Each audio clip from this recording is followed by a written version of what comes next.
name's Steve Mera. I'm a parapsychologist. I've been doing this work in this type of field for about 33 years now, coming on to 34 in April. My first investigation was 1983 in Liverpool, so it's been some time. Generally, mostly paranormal investigations. I have done UFO investigations. I started off in the field of UFO phenomena, moved into the paranormal and parapsychological circles as time's gone on. I investigated probably about 8,000 different cases in 33 years. That's quite a handful, and not just from the UK but all over the world. The first time I had interest was from my father's books. He had a cupboard full of books when I was at school, and this is prior to secondary school, so I was actually reading Eric von Daniken books at that age, you know, about UFOs and ancient aliens. And as time went on, I was fascinated. I ended up going to Manchester Library, completely exhausted all 17 books they had on the subject. You know, there'd done many. And I just thrived for knowledge. And as time went on, I left school, opened up an organisation. The first one was Cheshire UFO Group. I only ran for about a year or so, and I took over an organisation in 1989, which was MAPIT, which was Manchester's Aerial Phenomena Investigation Team. It was run by a guy called David Rees, who lived in Stockport. I took over that organisation and run that to date. So it's been going since 1974, MAPIT. And in 1995, I founded an organisation called the Scientific Establishment of Parapsychology, SCP, and that's based in Manchester Central, and that's primarily just for the subject and study of paranormal and parapsychological studies. In 1996, I decided to compile a UFO course. Now, I'd already been involved in UFO courses before because I was a regional investigative coordinator for the British UFO Research Association, which at that time was Britain's largest UFO organisation. And I was tutoring and basically helping other organisations out, and I was kind of in control of the investigations throughout the Northwest. And I was aware of their own UFO course. It certainly needed updating from the information that I'd read. And I decided to contact the leading academics around the world and see if we could formulate and construct a new UFO course with up-to-date information. And I didn't realise how large that task was initially until I started contacting people around the world. But do you know what? I found them very helpful. You know, we all thought, they were all honoured basically having some of their information put. But I thought, if you want to know the right details, go to the guys that know it best. Go to the academics, the people who got to horse's mouth, should we say. The courses was constructed about 280 pages for the BITC course, and we've gone on to do an AITC course, an advanced, a standalone UFO course, a standalone paranormal course, and a professional course that's in the making as well. Been very, very popular. They go out worldwide, and it's about the most current and most comprehensive course on the study of UFO and paranormal investigation. You can study any other courses. Simply they go to stellaruniversity.com. You know, all the details are on there.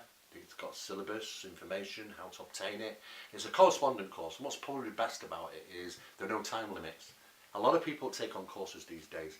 You know, they're limited to how much study they can do, especially if they're working or got children, getting married, moving, and living their lives as normal. It can be quite daunting. The good thing is that all our courses are correspondent, so it doesn't matter where you are in the world, you can obtain it.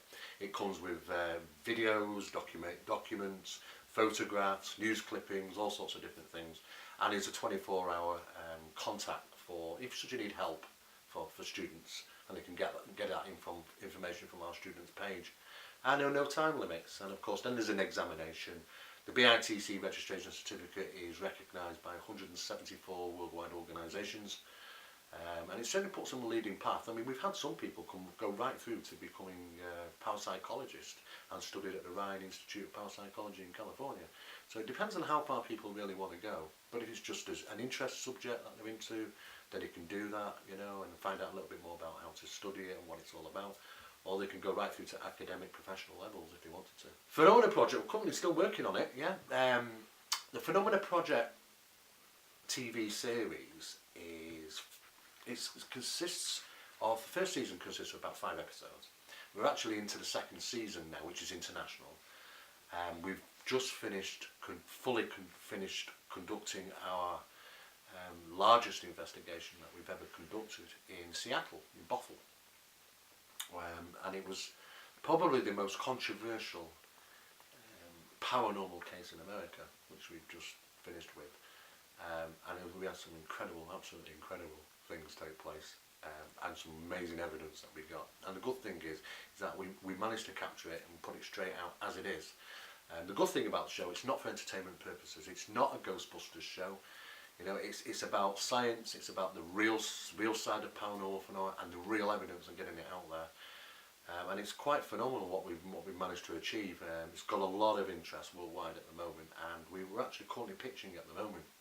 So it's going out all over the place at the minute to different pitches. So we'll see who picks it up. But it's a really interesting project. We utilise a catalyst. Now most people ask me, what's a catalyst? You know, it's not a medium. A catalyst is somebody where phenomena takes place around them.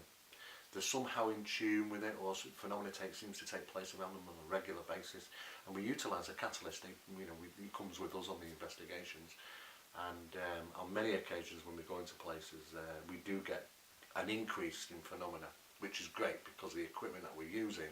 We've got a lot of specialised equipment that we're using to capture phenomena, absolute evidence.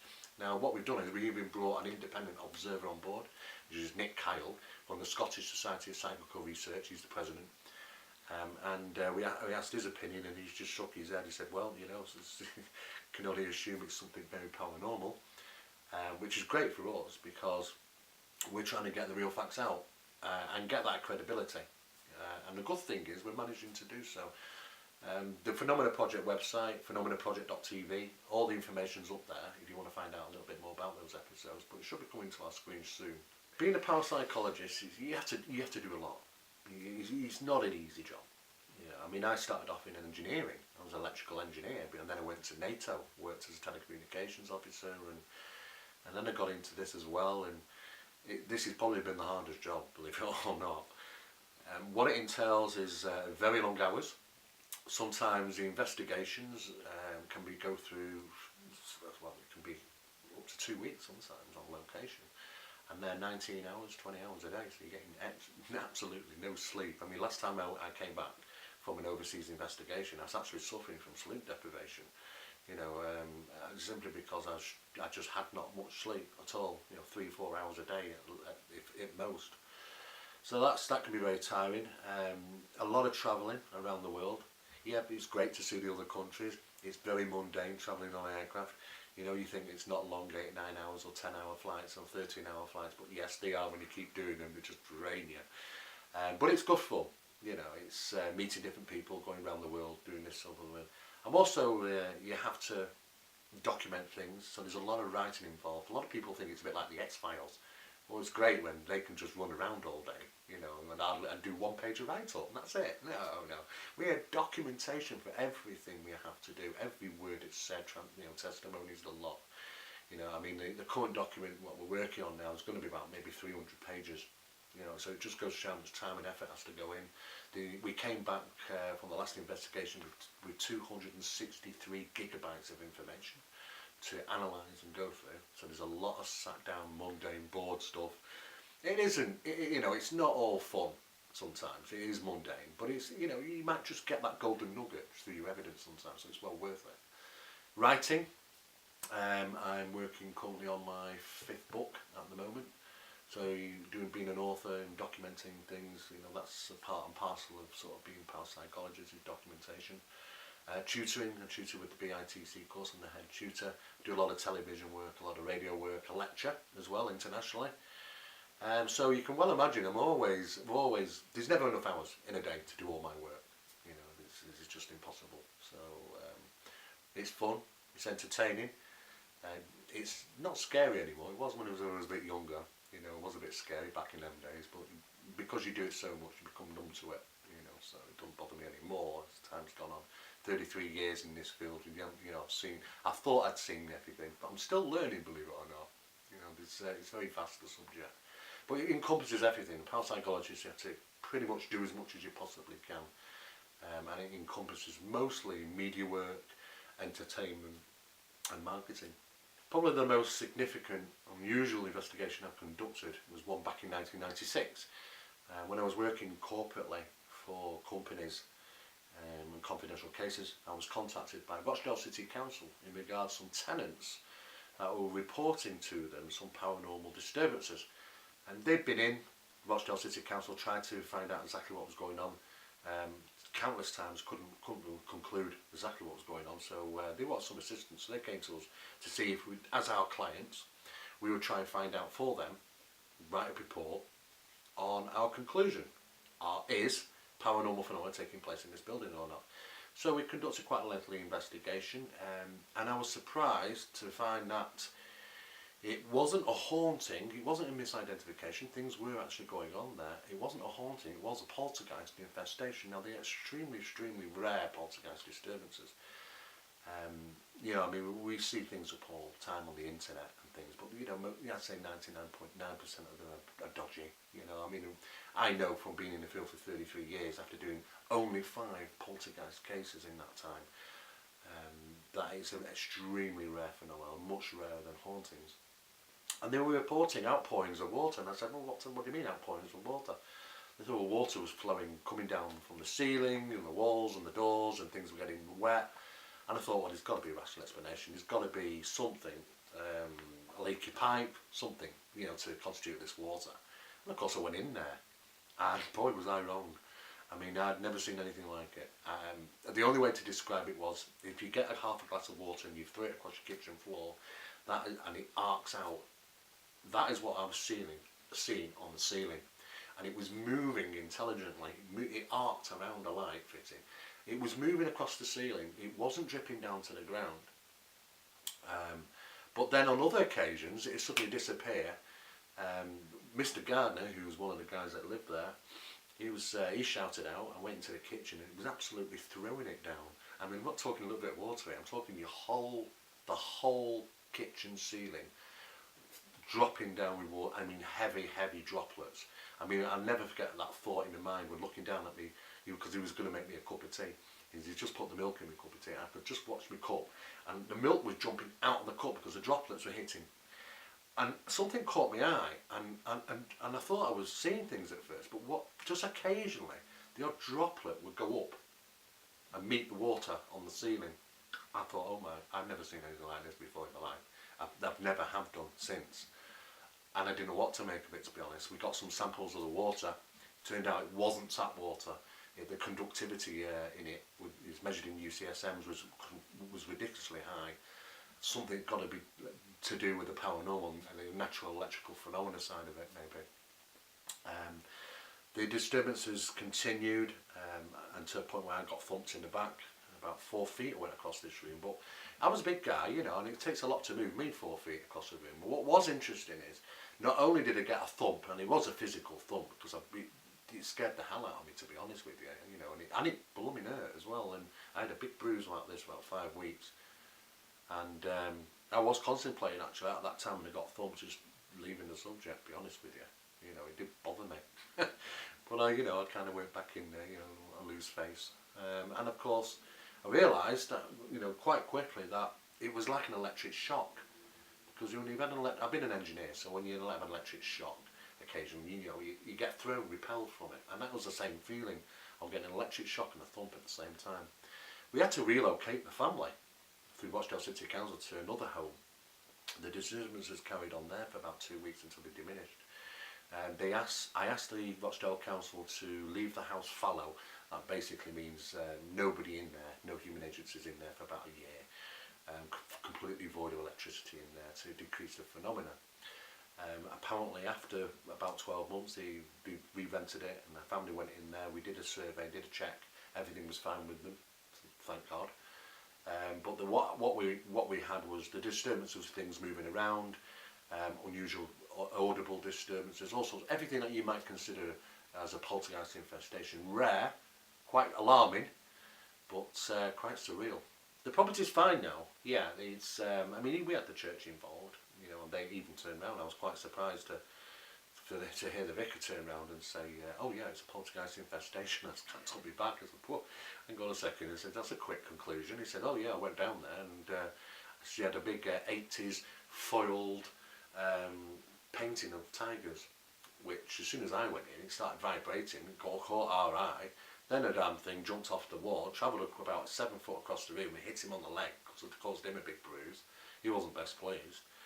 I think he pretty much realised straight away that it was poltergeist disturbance, and it was quite an active poltergeist as well. And it went on for about 10 months, and then 2 weeks into the second home, you know. But it was absolutely profound. It took me a real long time to find a case similar, and I came across one in America, and that's the only other case I know of. I mean, there was rumours of a third one, but that's an extremely rare incident.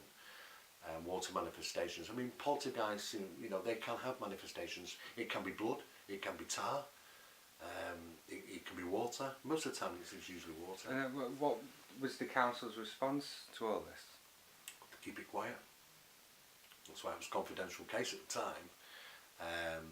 Relocate the family, reimburse them for rent, because it was under conditions. If it's an unlivable environment, they don't have to pay the rent. You know, there's a tenant's clause here. You know, so the administration and official side to deal with it, it means that the landlords have to try and do as much as they possibly can to assist the tenants. And under the circumstances, they just didn't know what to do. Relocation was the best thing to do, and follow the house was the second. Most interesting paranormal case I've heard of or read about. I mean, there are so many. I've read so many different books and heard different stories. For me, are the ones that have an amount of evidence behind them, and it'd have to be the skull experiments for me. Now, this was a location, a small town of Skull, where experiments were carried out in a cellar with a number of mediums, and under these scientific conditions, the experiment shown that manifestations take place, light anomalies, spiritual contact, quite a number of photographs, physical phenomena took place, manifestations that took place, which were well documented. And actually, the Society of Psychical Research, I believe, may still actually have those physical, you know, manifestations, which are still around. And it was an absolutely incredible work that was carried out, which kind of led us into the Phenomena Project, continuing that work from the skull experiment. That's probably for me, because I'm always interested in the ones that have a lot of evidence. I mean, I could reel off thousands of cases. The Smurl case from Pennsylvania, the Enfield poltergeist case, or the Enfield haunting, whatever people want to refer it to. There are lots. I mean, you know, there's a lot of dodgy ones out there, like the Amityville one as well. You know, that's a very dodgy one. But there are lots of interesting ones, as equally as there are dodgy. I'm often asked if I'm a skeptic or a believer, and I have to say I am skeptical. I'm also objective and open-minded. I'm not a cynic, so I will. Do you know what? If I always call it as it is. I'm known for that. There's people say Steve will say it as it is. We'll get him involved. He'll say it as it is. Downside of it is I have upset people in the past because I found them faking things and hoaxing things, and I put it out there because, you know, I thought, well, if you're going to waste my time and effort and the expense that I have to be involved in, you know, and this is a lot of work, then I always up front, I say, look, you know, if you're going to do that and I find out something, you know, and I'll put it out there and you'll get discredited. And at the same time, if I find something of worthy of interest and it's evidence there, I'll put that out. You know, so I'm pretty much known to say it as it is. I would definitely say I am kind of middle of the ground. I'm open-minded at the same time as sceptical. Well, poltergeist phenomena and haunting phenomena are two completely different things. The bottom line is, there's two views I have here. There's a professional view and a personal view. Okay. Now, professional view from parapsychology, I would say yes, there's some very interesting evidence. We don't know what it constitutes. It's assumably to be the paranormal, and we're still learning, even all this time on. That's a professional, personal view from being involved in 33 years, and some of the things that I've experienced, and some of them are really life-changing experiences, is that spirits are everywhere. There are no haunted locations. Everywhere's haunted to some degree, and they go where they want, when they want. Sometimes they settle at locations where they prefer to be, sometimes they tie to that location somehow. You know, being translocational or localized phenomena. Sometimes it's interactive, sometimes it's just residual, just like a playback of events recorded, which I don't really think are hauntings. I think it's just some type of natural earthly phenomena, natural electrical phenomena of some sort, where images of events from the past are seen, like the Peak District. Sometimes the people see phantom bombers, and for once they crashed there. That type of recording, it's not really a haunting. I think it's just some type of natural phenomenon. But people kind of get them cross-termed and mixed up, just as they do with the words apparition and ghost. For me, I would say yes, spiritual phenomena is an absolute certainty. From what I've witnessed personally, communication, manifestations, object manipulation. I've experienced these third hand, and I've also experienced these under experimental conditions, and replicated numerous times in different locations. So I know for certainty there's something beyond this world. However, when it comes to there's other sides to the subject, being the paranormal is just a big word. You've got the demonological side, demons, poltergeists, and all those sort of things. I believe it's a reference. These are references. There are good people and bad people, and there's probably as there are good spirits and bad spirits. I don't think it's any different as it is in life, as it is in probably afterlife. So it's just terminology changes, and that can be quite confusing. I do get asked occasionally, what is the best evidence that ever has been, for evidence, of the paranormal. What is it? Does it even exist? And, there's countless material all over the world, But for me, it's just another stone you add into the mountain we've already got. But the problematics that we have nowadays, it was a lot easier back in the Victorian days, 100 years ago. We didn't have many cameras, plate photography was a lot easier, and even have faking then. Old spirit photography with plate photography and stuff. And as soon as the camera was manufactured, hoaxers came along. It seems to go hand in hand, and it has been since the invention of the camera. And it's still no different nowadays. And the problematics of it is when people send us videos and photographs, is that sometimes they're creating hoaxes and fake photographs with better software and equipment than some guys are using to analyse it with. So there's a technological battle going on. So we had to at some point say, hang on a sec, do we still really deem photographs and videos sent to us as absolute credible evidence? Unfortunately, we don't, because it's become secondary. I think the most incredible evidence is your group of witnesses that might spontaneously see something at the same time, so the testimonies match. That's really interesting. Or when I know it's done under experimental conditions and I've witnessed it myself, I can clearly say the things that I've experienced through the process of investigation and experiments conducted, say for an example from the Phenomena Project, absolute change your life phenomena, that sort of thing. You really do have to get up and start thinking in a different way about life and everything.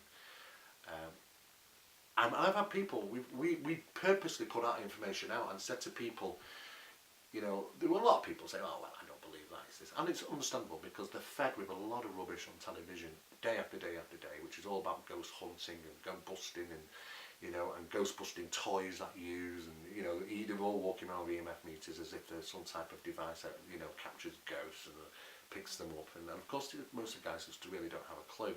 But at the end of the day, it's kind of not done us any favours, because people seem to think that we're all kind of doing the same thing, and it's a massive difference. Parapsychological work. We are trying to find answers, but we are trying to find, rule out. We will find rational explanations, and we do. We find a lot of them. Occasionally, we do get people that come forward and say, "Well, we don't believe what you've said. It can't be real." No, it's fine. We're not out to change people's belief, and that's exactly what it is. It's a belief system. If you strongly believe in something, then fair. Some people believe because they've experienced it. I would never ask. I was a skeptic when I came into this subject. I was trained academically as a skeptic, to be honest with you. It's only because of the experiences, I can't rationalise, is that it's got to lead to something else. And a lot of people out there, I would never turn around and say, believe in something or before you've witnessed it yourself. Belief is a very powerful thing, and a lot of people believe in religion, without evidence of it. But for me, it's about evidence. And when I say, I've witnessed these things, and it has been quite, over the last 2 years, for an example, people have come forward and said, well, that can't take place. And I said, okay, come out with us. And they come out with us, and their life's been changed. But the unfortunate side of it is that not everybody's ready for it. I've seen grown men reduced to tears, simply because they were absolutely adamant something might not take place, something paranormal doesn't occur, and then they witness it firsthand, and I've seen them go to pieces. And it's not everybody's cup of tea, but it's the old "I told you so" routine, because it can be such a life-changing experience for people when they have those experiences. But I would say it's best for them to have that experience. Don't be cynical about it. If you want to know, and go to certain locations, contact people like themselves, and and do it right. And you may have occasionally the opportunity of witnessing something that we cannot rationalise in this life.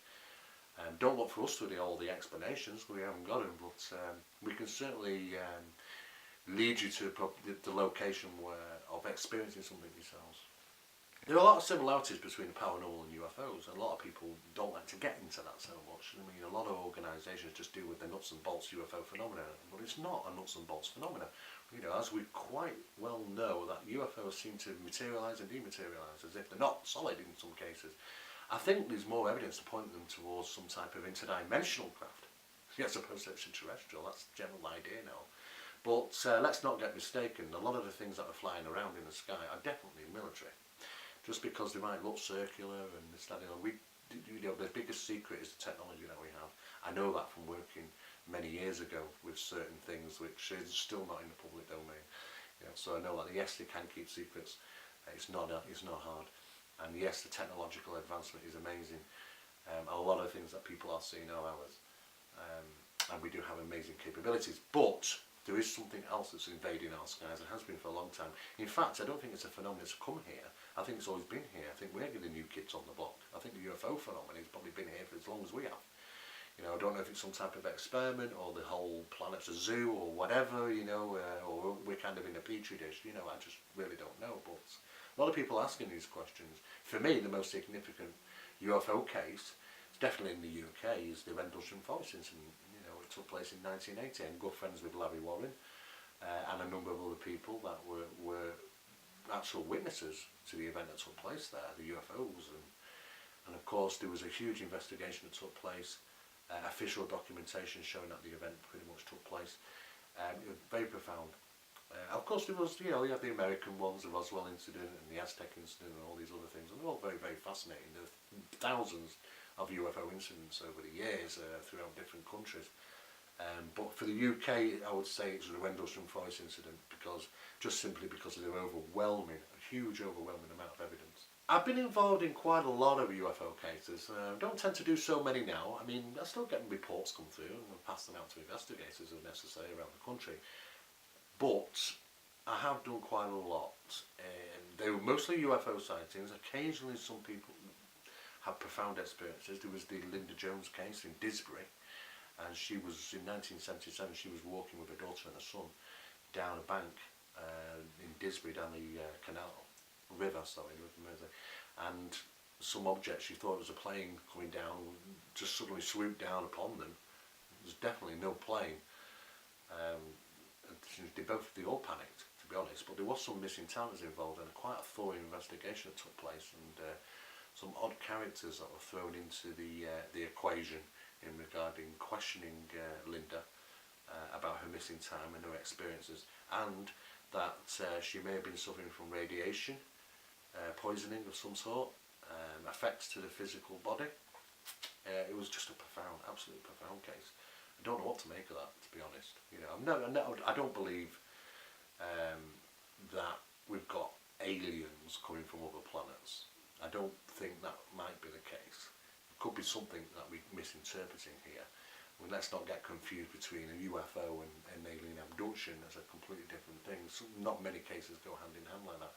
But for me, that one was the most significant case that I was involved with. I was also in 1998 a very large case that took place in Stretford, where police officers, 3 police officers, reported 2 triangular objects hovering in the sky over Trafford Park. And then they moved over towards Salford Quays, Carrington, and on towards Irland and out of sight. And the radio show went mad with it, and they were told to cool it. And I don't know who these guys were, but 2 agents turned up to pretty much scare off the police officers for continuing working with us on this case. You have to always have question then is that why were 2 military craft just hang over Cortland's chemicals, for an example, in Salford Keys for 5 minutes before shooting off quietly and out of sight? It doesn't make any sense. You know, I think some of these things are ours. Some of these things are highly technological and may belong to other countries, and some of them are not ours. I think it's a bit of a mixture now. It's hard to identify what in the sky is ooze. You know, if we go back 100 years ago, it would have been easy because we were just running, you know, we were on horseback then. You know, there weren't many planes around then, and it would have been easy. But nowadays, it's next to impossible. There's lots of speculation about what UFOs really consist of. I mean, for me, it's just an unidentified flying object. But you know, if these things are flying around, are they manned? That's questionable. I think a lot of the information that we obtain at this moment in time would lead us to believe a lot of these things that we are seeing might not actually be manned. They could even be biological in sense. I mean, we are talking about biological mechanical systems now. It's not sci-fi, it's actually the real world. I mean, it was only last year IBM brought some information out saying that they're going to be utilising biological systems on computer systems, and on motherboards and things, you know, and can fit, you know, 100 terabytes on the pinpoint of a pencil in liquid form. You know, it's scary, the technology that we've got. Some of these things might not be manned. That's how that it might be able to perform manoeuvres which would normally kill a pilot. That's not, you know, that's feasible. Some of these things that might be manned by some of our guys, you know, just super technology. Some of them might not be, might be others. They are the aliens, for an example. Well, the problematics of it is that it gets very, very tricky, because if you start researching this subject, probably the most common entity you'll come across is the small, typical, stereotypical grey alien with a large black eyes, about 3.5 foot tall, and sometimes a little bit larger. And then you get into the insect type ones and the reptilians and all sorts of, and the Nordics that look like you and me. And I tell you what, once you start doing that, you start thinking, oh my word, you know, it just gets crazy. What is interesting is that it would seem that there's enough evidence to say that something are in some of these objects, some things are, and they are biological in a sense. As to where they come from is a different question. I really do not know. We do work with the police on occasion. We didn't work with them, we've not worked with them this year, but we have worked in regards the paranormal phenomena, the UFO phenomena, and even the sighting of big cats, believe it or not. And some of those cases are still confidential, so I can't go into too much, but we have been involved in large cat paw print and hair analysis, and yes, it's real. That does happen, and not too far away, believe it or not. Not from here anyway. UFO incidents, yeah, they've been reported to the police, and we've been involved in cases like that. Paranormal, yeah, sometimes people don't know who to report things to. Sometimes they even report to police officers, believe it or not.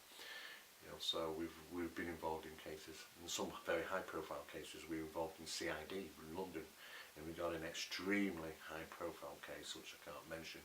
But it was very well known worldwide, and because information was obtained about a particular case which wasn't released to the general public, that information, then it was obviously wanted to know, well, did that person get that information?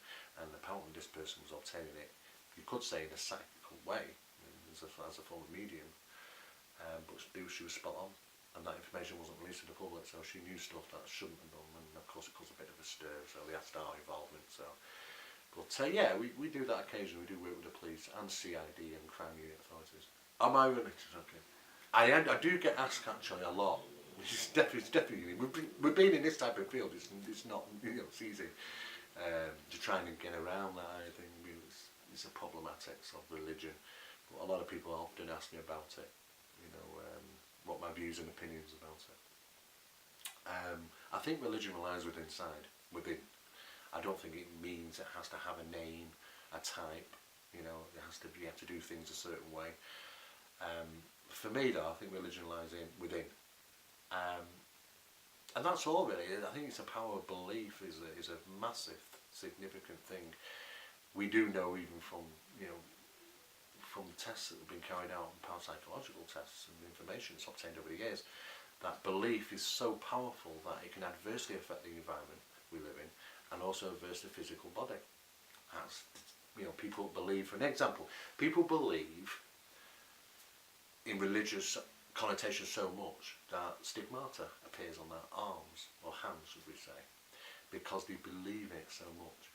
A lot of them, when they were told that Christ was more than likely nailed through the wrists, because it wouldn't have supported the nail through the palms, the phenomena moved a lot. So you got to consider, well, how did it move? So it's belief. We've had people do hypnosis and put 2p piece on their arm and told them it's hot for the arm to blister. So you do know that the power of belief can adversely affect the physical body and the psychological body as well. So we do know that it's belief is a very powerful thing. So maybe religion is created through the power of belief. It's kind of the other way around. For me, though, I go to church once a year. Christmas Eve. I've done that for many years. Just to keep in touch with real Christmas, that's about it. But that's all. I've had spiritual experiences. I don't know if I'd say I'm spiritual. I wouldn't say I'm a spiritual person. I've certainly had spiritual experiences. It's just it's all down to your viewpoint. For me, it's just like no different than life. Death is no different than life. It's just a transition. Why shouldn't it be a transition? Everything is a cycle in life. Absolutely believe there's something after death. I don't know, people refer to it as life after death.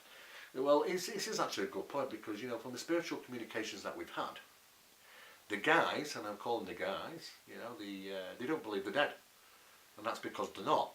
For them, there's just an existence that carries on, not in a physical sense like we are. They feel the cold, just like we do. They can go to different places, they have different emotions just as we do. Their life, I don't think, is much different than our life. I don't know about heaven. I mean, there is a place.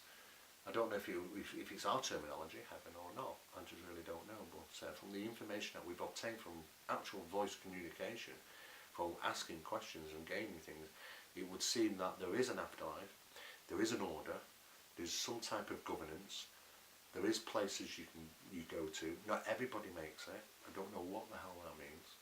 But when we ask the question, does everybody become a spirit? The reply was, for those that make it. I really couldn't tell you what that means. This is a problematic of communication with spirits. They are very close comments. You won't get a conversation out of them. Sometimes they won't answer questions because they're not allowed to know. But when you can kind of get little bits and bobs from them, information such as there's a governance, there's something that might be referred to as heaven, I don't know. But I wouldn't say, I definitely believe there's something. There's enough evidence for me to absolutely lay it on the line and say, yeah, there's definitely something going on. Unless the communications are from something lying to us. But if that's the case, then what is communicating with us? That means that there's something, either way. So it's questionable, but fascinating. In regards to the universe, I think we're still learning. I mean, mankind's not been around very long. We still haven't come far from the tree, unfortunately. We're still learning. I mean, there's more questions within ourselves than there is out there in the universe. People are always asking questions and looking up, rather than looking in. They question the minute amount of brain that we use, and what's the rest of the brain used? What's it for? Why is it more active during the sleep than it is when we're awake? What are we doing when we're really sleeping? All these fascinating questions that are profound. There are some people with crazy abilities. Magnetic people that can stick pans to them, people that can use telepathy, people that have PK and all sorts of things. What is this world consist of? It's wonderful. No different as it is probably out in space. I mean, I believe the universe. I mean, I have no reason not to believe scientists when they say the universe is expanded from the Big Bang, and also the fact that the things in space, about the planets and other things are real. I've no reason to doubt that. We're finding that there's hyperdimensional physics involved in a lot of these planets, the solar system, how things are working out. There's a certain form of mathematics which is utilised about energy, and I think we're starting to get into a more spiritual aspect. And we are moving slowly into a new age, should you say, a new age era, where a lot of people are becoming a little bit more awakened and open to the idea of the mind, body and spirit side of things. It's all interconnected. Life cycle is all interconnected, and everything kind of fits in now, I believe. I get asked this question, are we run by lizards? Do you know what? I met people who will devoutly say yes, they believe that, you know. In fact, I was at a conference not long ago. It took place in Bury, which is known as the RepCon, which is the reptilian, all about reptilian incidents and stuff. For me, it's about where's the evidence. You know, I'm not doubting that people will have experiences, but it's meaningless without evidence, because we can't do nothing with it. It's fascinating to listen to people, and I completely, you know, understand their situation if they believe they've had experiences. But the brain is a matter of electrical impulses, and you seeing me and hearing me and touching me or whatever is all about electrical impulses in the brain, and those things can cause you to make you know, see things, hear things, touch things, taste things, feel anything, you know, senses, you know, it's all electronic impulses in the brain, and it can be all manufactured. The problem is that it's very difficult to find the evidence on such things. Intriguing that people have those experiences, interesting. I really wouldn't like to call it, to be honest. There are lots of conspiratorial theories that say the lizards are monsters, they were politicians, the royal family, you know, and you know, and lots of people believe that. But for me, I think, you know, I look at some of these videos that they put up on the internet and they say, oh look, the pupil, the iris is turned into a lizard type, she's a lizard, and this, that and the other. In fact, what, you know, it's usually ill-educated people which don't realise that certain camera malfunctions and settings can cause that effect. Usually there are a lot of rational explanations, but we live in a world where, you know, society's gone a bit mad in regarding belief.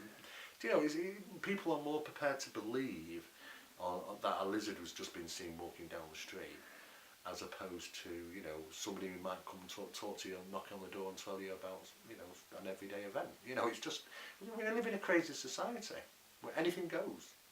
You know, but it's about evidence for me, and I don't think there's enough evidence to support it as far as I'm concerned. We get a lot of people asking us about advice and guidance and support about different things, what we want to do in the subject. If it's about investigation, you know, if you want to learn about paranormal phenomena and UFO phenomena, supernatural and all those sort of things, we do provide courses on that, and they can obtain that from zoharstargate.com, where we've got a database, a university, and all the information that you probably want there to obtain courses, which are easy to get hold of, and they are the most comprehensive. So there's nothing much that we don't include. Sometimes it's people who want to form their own organisations. We can help and assist with that, depending on where they are.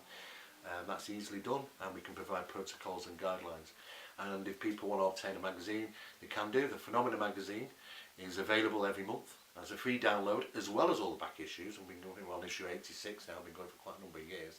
You can obtain that from www.phenomenamagazine.co.uk. And they have advertisements in there about conferences. If you want to go to conferences, we are the biggest sponsors of events and conferences on the subject in the country. And we're also doing it internationally as well now. So people can find out in the magazine all what type of events are on throughout the country, and go there and visit them and learn a little bit more. And of course, this Phenomena Project TV, .tv, sorry, and they can find out about the show there. We can find out about MAPIT, which is Manchester's Association of Paranormal Investigation and Training. Don't say that when you had a mouthful. It's difficult to get it all out. But it's a Manchester-based organisation. It investigates UFOs and paranormal. It's been going since 1974. Get that details up from the MAPIT website, or you can just type in MAPIT in Google and find it. But it's mapit.kk5.org. And finally, the Scientific Establishment of Parapsychology. For those people that are interested in more the science side of things, the parapsychological stuff. And you can obtain information about that by just simply getting in touch with me. Just Google me, Steve Mera. All the details will be up there. And probably the most significant and final thing, just to finish on, is the Stellar Database, which is a new revolutionary website which is appearing next week for the very first time, which is going to bring all the subject all into one location. Everything that you possibly will ever want to know, all in one location. It's a bit like an internet movie database, I suppose, for the subject. You know, so that's going to be certainly interesting.